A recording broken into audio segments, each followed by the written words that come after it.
sur le foot, sur le ballon. Et avec lui, on va parler de l'équipe de France. C'est Johan Mikou qui va nous rejoindre tout de suite. On va lui poser 3, 4, 5 questions. On verra.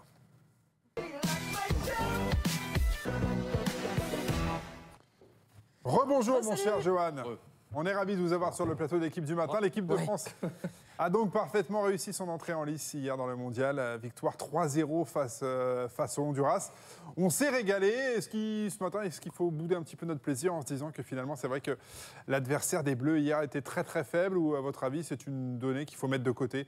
C'était parfait comme entrée en lice selon vous? Non, mais c'est jamais facile aussi de jouer contre une équipe plus faible. Ils ont été sérieux, ils ont pris le match par le bon bout et ils se sont rendus le match facile, quoi. Mais c'est clair que c'est pas le plus grand adversaire de la Coupe du Monde. On va le dire sans... c'est une équipe très faible. Ah oui, non, voilà. Mais après, en Coupe du Monde, c'est jamais facile. Voilà, surtout en premier match. Le premier match réussi, là, c'est plutôt exactement, bon, donc voilà, il faut... Mais comme pour tous les matchs de préparation, je ne pense pas que cette équipe va s'enflammer. Parce qu'on revient de tellement loin, parce que le sélectionneur est là et connaît aussi le haut niveau, donc ils vont se remettre en question. Et c'est aussi pour ça que cette équipe peut aller loin. Parce que quand vous voulez être champion du monde ou aller le plus loin possible, vous ne pouvez pas vous satisfaire d'avoir gagné le Honduras 3-0. Et puis voilà, merci, on rentre à la maison. Donc il n'y a pas de souci là-dessus, quoi.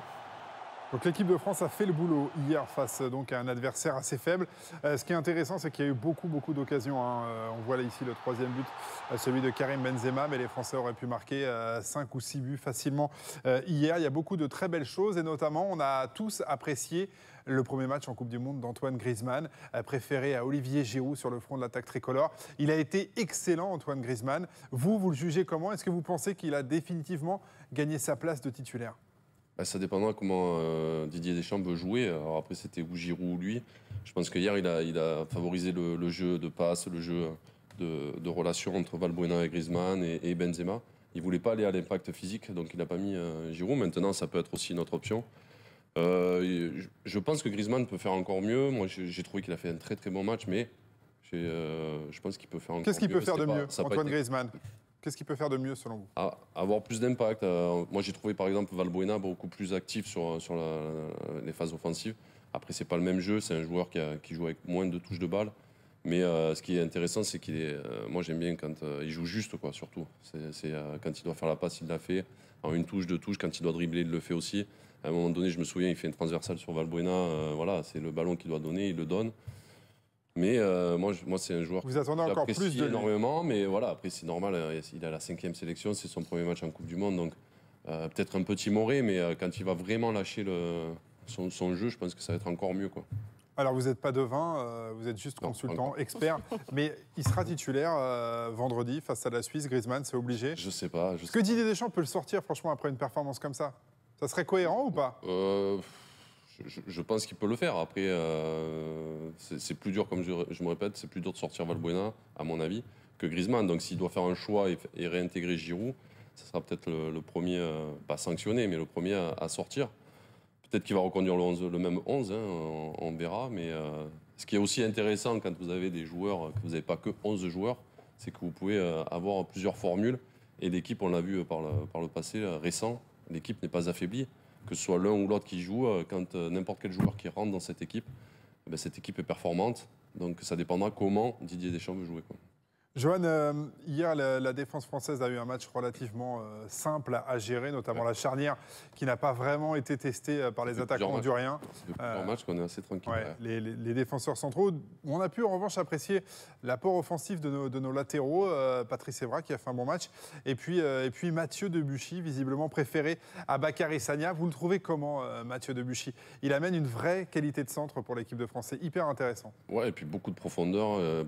Les deux sont très actifs sur leur côté. Et c'est clair que ça donne une possibilité supplémentaire. En plus, on a des joueurs qui sont offensifs sur les côtés au départ, qui aiment bien rentrer dans l'axe. Donc ça permet aussi de dégager cet espace. Et c'est clair que Evra et Debuchy l'ont très bien fait hier. On le sait aussi, c'est leur qualité de pouvoir bien défendre, mais aussi amener offensivement. C'est quelque chose qu'on va pouvoir refaire contre des adversaires plus forts, style la Suisse? Oui, mais il faut le faire. Le dépassement de fonction, c'est ce qui amène aussi la différence souvent dans une équipe. Donc il faut qu'ils continuent à faire ça et je pense que c'est la philosophie de jeu de cette équipe. Allez, on va s'intéresser pour terminer au milieu de terrain français. On a un trident assez exceptionnel au milieu du terrain, notamment en termes de volume physique et technique aussi avec Paul Pogba. Il y a deux gros poumons, Matuidi et Yohan Cabaye. Ces trois-là sont très complémentaires. Et vous les avez trouvés comment hier, et notamment Paul Pogba qui a eu un petit passage. On a eu très peur qu'il se fasse expulser lors de son altercation avec Palacios. C'est quelque chose qu'il va devoir contrôler, Paul Pogba, très clairement. Ouais, ça fait quelques fois que ça arrive déjà dans sa jeune carrière.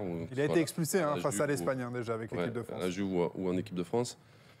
Mais ça montre aussi qu'il a du tempérament, donc il faut pas. Après, c'est vrai que sur l'action d'hier, il s'est fait marcher 2-3 fois dessus, donc c'est vrai qu'il ne doit pas réagir.